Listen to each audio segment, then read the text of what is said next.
Assalamualaikum. Jumpa lagi dengan saya di channel Obrolan Haris. Sekarang kita akan membahas misteri pembunuhan model kondang tahun 1986 Dice Butiarsih. Terhukum kasus ini, Pak D hingga saat ini tak pernah mengaku telah membunuh Dice. Lalu, siapa di balik pembunuhan tersebut? Hari Raya Idul Fitri 27 Desember tahun 2000 adalah hari yang paling membahagiakan bagi Muhammad Sirajuddin alias Pak D. Pria berkumis tebal itu mendapat pembebasan bersyarat pada hari tersebut setelah 14 tahun mendekam di penjara untuk kasus pembunuhan.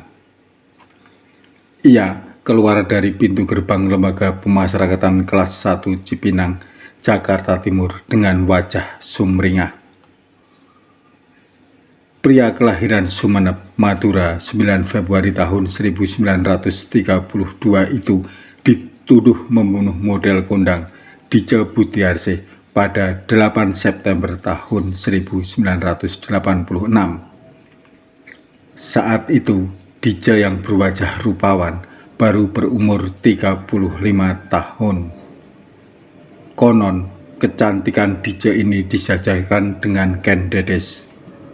Nggak tahu nih bener atau enggak, soalnya kita tidak punya foto Ken Dedes yang asli. Pada hari naas itu, Dice ditemukan tewas di dalam mobil dengan 5 luka tembak di tubuhnya. Sebagai informasi ya, khususnya untuk anak milenial dan Gen Z, siapa itu Dice? Dice Butiarsih atau Dice Budi Mulyono adalah pragawati yang cukup terkenal pada zaman Orde Baru. Ia digambarkan sebagai simbol kecantikan, kenikmatan, dan kekuasaan. Meski sang suami Budi Mulyono mengalami kelumpuhan, kehidupan Dice tetap baik. Ia memiliki 2 mobil dan rumah mewah. Perempuan kelahiran Jakarta 2 Desember tahun 1950 itu adalah Putri Suwarjo, Kepala Keuangan Kota Praja, Jakarta. Ia masih memiliki darah bangsawan dari ibunya, Rukmi. Kakeknya, Raden Temang Wirahadikusuma, menjabat patih di Batavia. Buyutnya, Raden Aryo Adipati Wira Adidedaha, adalah bupati di Sukapura, Tasikmalaya. Lulus SMA, Dice sering mengikuti kontes kecantikan dan fashion show di Jakarta. Ia dinobatkan sebagai Ratu Kacamata pada tahun 1977 dan Ratu Kebaya pada tahun 1979. Ia dikenal sebagai bintang iklan, seperti iklan pembersih lantai Aksi, Fujifilm, Vitamin E, dan lain sebagainya. Ia menjadi pragawati di rumah busana dan salon kecantikan milik Martha Tilar sejak tahun 1982. Dice menikah dengan pengusaha tua kaya bernama Budi Mulyono pada tahun 1970. Budi adalah duda pensiunan tentara berpangkat Letnan II. Ia juga pernah bekerja di Pusat Film Nasional Indonesia atau Perfini. Tetapi, kekayaan Budi didapat sejak banyak menerima proyek pembangunan setelah bekerja dengan Menteri Bina Marga Mayor Jenderal Hartawan dari Kabinet Dwikora I periode 1964 sampai 1966. Hidup Dice bak sosialita, glamor, memiliki mobil, rumah, serta barang mewah lainnya. Tetapi sejak suaminya sakit-sakitan dan lumpuh, otomatis Dice menjadi penopang hidup keluarga. Untuk itu, ia mendirikan salon kecantikan Puri Citra Ayu di kawasan elit Kalibata Indah, Jakarta Selatan. Dice berkenalan dengan Muhammad Sirajuddin alias Pak D dari teman arisannya yang bernama Yayu. Perkenalan perdana terjadi pada Maret 1986. Waktu itu, Dice tengah berupaya keras untuk mengobati penyakit lumpuh yang diderita suaminya, Budi Mulyono. Pertama kali datang, Dice diminta Pak D agar memperbaiki ibadahnya terlebih dulu. Setelah itu, Dice diberi jimat penjaga rumah berupa sebilah keris pendek yang terbuat dari gading gajah. Berikutnya, Pak D memberi jimat keselamatan yang dibungkus kain sutra hijau kepada Dice. Pak D juga memberi air putih yang telah diberi mantra sebagai obat untuk suami Dice. Lama-kelamaan, Dice berkonsultasi soal lain, seperti bagaimana cara melariskan usaha salonnya. Hubungan Dice dan guru spiritual barunya itu seperti keluarga. Sebelum berbicara lebih lanjut, siapa sih sebenarnya Pak D? Muhammad Sirajuddin masuk Tentara Angkatan Darat pada tahun 1945.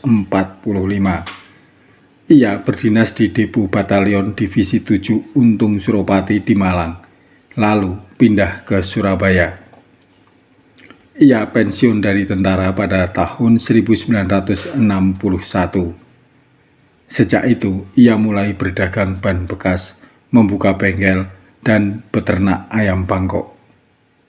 Tak lama, usahanya bangkrut. Pak D 5 kali menikah. Terakhir, ia menikahi Fatma, penjual jamu racikan di Surabaya. Pak D belajar ilmu perdukunan dari mertuanya yang terakhir itu. Setelah dirasa cukup menimba ilmu perdukunan, Pak D memboyong istri dan anak-anaknya pindah ke Jakarta.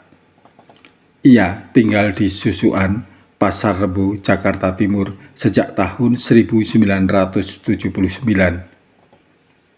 Di tempat barunya itu, Pak D menjalani profesi dukun dan berjualan barang-barang klenik. Di tempat inilah ia bertemu dengan Dice.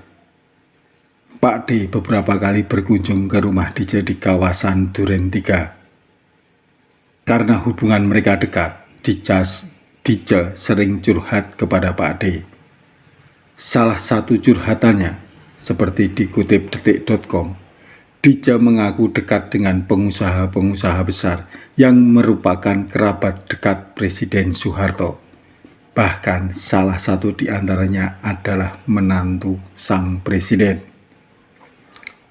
Kepada Pak D, Dice juga mengaku memiliki hubungan khusus dengan Kepala Staf Angkatan Udara tahun 1969 sampai 1973, yaitu Marsikal Suwoto Sukendar. Setelah Suwoto pensiun, ia menjadi pengusaha di bidang penerbangan. Pak D juga kenal dengan Suwoto karena memiliki hubungan bisnis jual beli barang klenik. Menurut Pak D, Suwoto kerap meminta Dice menemani para pejabat tertentu agar proposal proyek-proyeknya lolos memenangi tender. 4 hari sebelum terbunuh pada 4 September tahun 1986, Dice mengaku bertengkar dengan Suwoto. Gara-garanya, Dice dilarang mengikuti show bersama temannya di Hotel Borobudur. Bagaimana Dice dibunuh?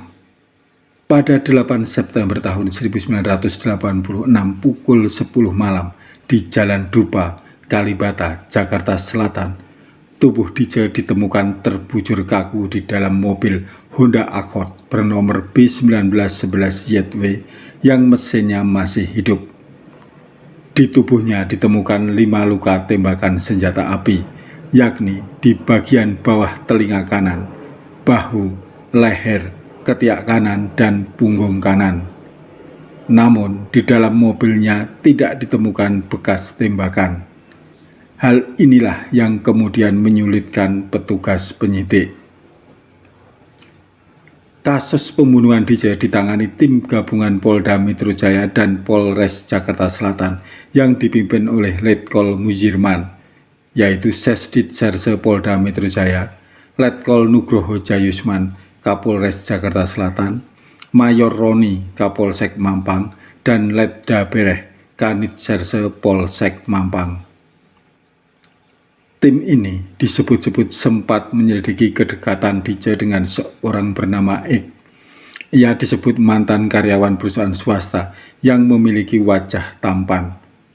X yang tinggal di kawasan Jakarta Selatan mengetahui hubungan gelap DJ dengan seorang bekas pejabat dan pengusaha lainnya. Hal itu digunakan X untuk memeras DJ.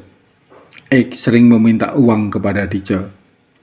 X jugalah yang disebut meminjam uang 10 juta kepada DJ. 2 bulan setelah DJ tewas, penyelidikan yang dilakukan oleh Polres Jakarta Selatan belum memperoleh kemajuan berarti. Polisi banyak mengandalkan keterangan saksi kawan korban yang berasal dari kalangan peragawati, pedagang, dan keluarga. Namun, hasilnya tetap minim, meski telah dilakukan pemeriksaan ulang beberapa kali di tempat kejadian. Akhirnya, polisi mengambil kesimpulan bahwa DJ dibunuh oleh kawan dekatnya. Hal ini ditinjau dari waktu pembunuhan dan titik tembakan. 3 bulan pasca meninggalnya DJ, Kapolda Metro Jaya mengumumkan telah menemukan tersangkanya. Tersangka itu disebut-sebut sebagai dukun. Tersangka yang dimaksud adalah mantan pembantu Letnan 1 di Kesatuan TNI, Muhammad Sirajuddin alias Pak D. Menurut penyampaian polisi, Pak D menghabisi DJ karena soal uang. Konon, Pak D berjanji akan melipat gandakan uang sebesar 10 juta milik DJ. Namun, karena tidak dapat memenuhi janjinya, Pak D diduga memilih menghabisi nyawa DJ. Bagaimana reaksi Pak D dijadikan tersangka pembunuhan? Jelas-jelas ia membantah. Ketika terjadi pembunuhan, Pak D mengaku sedang berada di Jalan Haji Hussein, Susukan, Pasar Rebo. Karena itu, tuduhannya sebagai pembunuh DJ sangat janggal. Sebab dari Susukan Pasar Rebo ke Jalan Dupa tidak mungkin ditempuh dalam 1 jam, apalagi kawasan Cililitan macet pada saat itu. Ketidaksesuaian bukti dan rekonstruksi juga semakin mendukung dugaan bahwa penetapan Pak D sebagai pelaku sangat dipaksakan. Desas-desus menyebutkan DJ menjadi korban amukan istri kekasihnya yang kemudian menyewa pembunuh bayaran untuk menghabisinya. Adapun Pak D terpaksa mengaku dan mau menerima cerita yang dikarang polisi agar tidak disiksa. Pak D pun divonis hukuman seumur hidup melalui putusan Pengadilan Negeri Jakarta Selatan bernomor 32-PID-PN-1987-PN-PN-CS 2 Juli 1987. Pak D sempat mengajukan banding ke Pengadilan Tinggi DKI Jakarta dan kasasi ke Mahkamah Agung, namun semuanya ditolak. Setelah Presiden Soeharto lengser pada 21 Mei tahun 1998, Pak D mendapatkan gerasi dan pengurangan hukuman menjadi 20 tahun penjara di era Presiden B.J. Habibie pada tahun 1999. Baru pada era Presiden Abdurrahman Wahid atau Gus Dur, ia mendapatkan pembebasan bersyarat. Begitu keluar dari penjara pada 27 Desember tahun 2000, ia terus berujar, Pak D tidak membunuh DJ. Untuk memulihkan nama baiknya, Pak D dibantu kuasa hukumnya, Andar M. Situmorang, sempat mengajukan peninjauan kembali ke Mahkamah Agung pada Februari tahun 2002. upaya membersihkan namanya itu kandas. PK atau peninjauan kembali ditolak karena tidak ada novum atau bukti baru. Konon, pengungkapan kasus Dice memang sengaja dipermainkan karena terkait dengan keterlibatan mantan petinggi militer dan keluarga elit penguasa. Namun, Kapolda Metro Jaya sebagaimana dikutip majalah Tempo pada 13 Desember tahun 1986 menegaskan bahwa Pak D tidak pernah dijadikan kambing hitam. Nah, menurut pendapat kalian bagaimana? Benarkah Pak D pembunuhnya seperti yang dilakukan oleh para dukun pengganda uang belakangan ini? Atau memang ia hanya menjadi kambing hitam untuk menyelamatkan para petinggi? Silahkan berkomentar. Oke teman-teman, kita akan bertemu di lain waktu dengan topik yang berbeda. Wassalamualaikum warahmatullahi wabarakatuh.